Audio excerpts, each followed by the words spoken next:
സങ്കീർത്തനങ്ങളുടെ പുസ്തകം 106 അധ്യായം 20, 21, 22 വാക്യങ്ങൾ.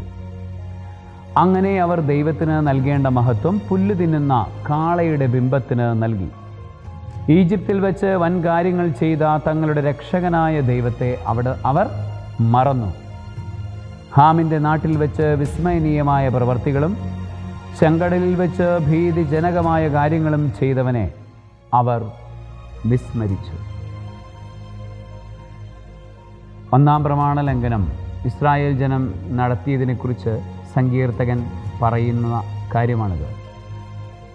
അവർ ഹോറബിൽ വെച്ച് കാളക്കുട്ടിയുടെ ബിംബമുണ്ടാക്കി ആരാധിച്ച ഒന്നാം പ്രമാണ ലംഘനത്തെക്കുറിച്ച് സങ്കീർത്തകൻ പറയുകയാണ്. ഒന്നാം പ്രമാണ ലംഘനം ചെയ്തപ്പോൾ അവരെന്തൊക്കെയാ ചെയ്തത്? അവർ ദൈവത്തെ മറന്നുകളഞ്ഞു. ദൈവത്തെ അവർ മറക്കാൻ പാടില്ലായിരുന്നു. കാരണം എന്താണെന്നറിയാമോ? അവരെ ഈ ഒരു വഴിയിലൂടെ നടത്തിക്കൊണ്ട് പോയവൻ അവിടെ നിന്നായിരുന്നു. ഒത്തിരിയേറെ അത്ഭുതങ്ങളും അടയാളങ്ങളും കൊണ്ട് അവരുടെ കൂടെ നടന്നവനാണ് അവിടെ നിന്ന്.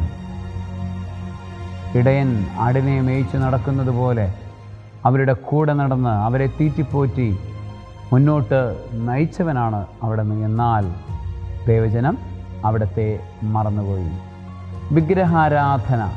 വിഗ്രഹാരാധകരുടെ അവസ്ഥ എന്ന് പറയുന്നത് ഇതാണ്. അവർ ദൈവത്തെ കാണാനുള്ള കണ്ണുകൾ അവർക്ക് നഷ്ടപ്പെട്ടു പോയിരിക്കുന്നു. ദൈവം ചെയ്ത പ്രവൃത്തികൾ, ദൈവം ചെയ്തുകൊണ്ടിരിക്കുന്ന പ്രവൃത്തികൾ തിരിച്ചറിയാനുള്ള അഭിഷേകം, പരിശുദ്ധാത്മാഭിഷേകം അവരുടെ ഹൃദയത്തിൽ നിന്നും അവരുടെ മനസ്സിൽ നിന്നും എന്നേക്കുമായി ഇല്ലാതെയായി പോയിരിക്കുന്നു. അവരുടെ ബുദ്ധിയിൽ അന്ധകാരം കയറിയിരിക്കുക. അതുകൊണ്ടാണ് വിഗ്രഹങ്ങളെ തേടിയുള്ള യാത്രയിൽ അവർ ആയിരിക്കുന്നത്. ദൈവത്തെ ദൈവമായി അവർ അംഗീകരിച്ചില്ല, അവിടത്തേക്ക് മഹത്വം കൊടുത്തില്ല. അതുകൊണ്ട് അവരുടെ യുക്തിവിചാരങ്ങൾ നിഷ്ഫലമായി പോവുകയും വിവേകരഹിതമായ ഹൃദയം അന്ധകാരത്തിൽ ആണ്ടുപോവുകയും ചെയ്തു. ജ്ഞാനികളെന്ന് അവകാശപ്പെട്ടുകൊണ്ട് അവർ ഭോഷന്മാരായി തീർന്നു. റോമാക്കാർക്ക് എഴുതിയ ലേഖനത്തിൻ്റെ 1 അധ്യായം 21 മുതലുള്ള വചനങ്ങളാണ് അച്ഛൻ പറഞ്ഞത്. പ്രിയപ്പെട്ട സഹോദരങ്ങളെ, വിഗ്രഹാരാധകരുടെ മാനസികാവസ്ഥ എന്താണെന്നാണ് മിസ്റ്റർ പൗലോസ് അപ്പോസ്തലൻ അവിടെ പറഞ്ഞത്. അതുതന്നെയാണ് സങ്കീർത്തകനും ഇവിടെ പറഞ്ഞു തരുന്നത്. അവരെല്ലാം മറന്നുകളഞ്ഞു. അവരുടെ ബുദ്ധിയിൽ ഓർമ്മപ്പെടുത്തുന്ന പരിശുദ്ധാത്മാവ് അവർക്ക് നഷ്ടപ്പെട്ടു കഴിഞ്ഞിരിക്കുന്നു.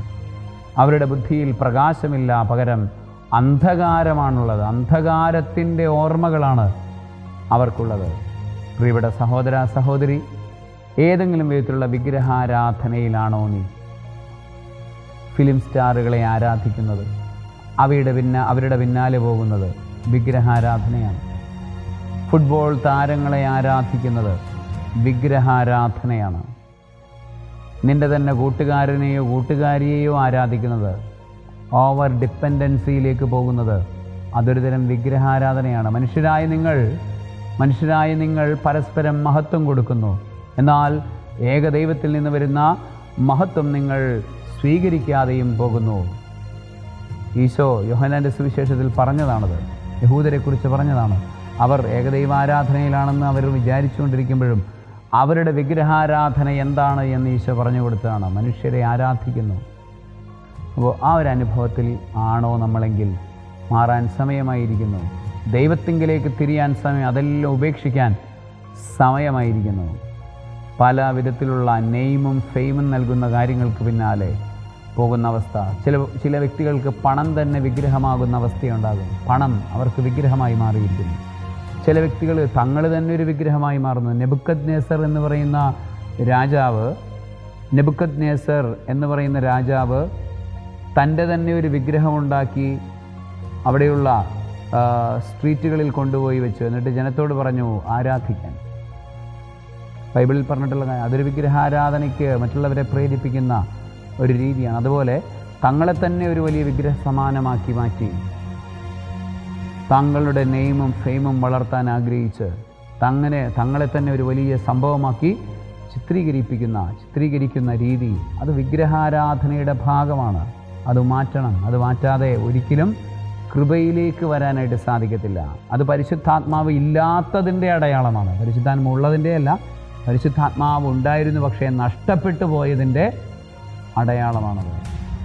ആകയാൽ സർവശക്തനായ ദൈവം, പിതാവും പുത്രനും പരിശുദ്ധാത്മാവും നിങ്ങളെ സമൃദ്ധമായി അനുഗ്രഹിക്കുകയും അവിടുത്തെ കാരുണ്യം കൊണ്ട് നിങ്ങളെ ഓരോരുത്തരെയും ഏവരെയും നിറയ്ക്കുകയും സകല വിധത്തിലുള്ള വിഗ്രഹങ്ങളിൽ നിന്നും അറിയുന്നതും അറിയാത്തതുമായ, മനസ്സിലാക്കിയിട്ടുള്ളതും ഇനിയും മനസ്സിലാക്കാനിരിക്കുന്നതുമായ സകല വിധത്തിലുള്ള വിഗ്രഹങ്ങളിൽ നിന്നും നിങ്ങളെ എന്നേക്കുമായി ഇപ്പോൾ തന്നെ മോചിപ്പിക്കുമാറാകട്ടെ.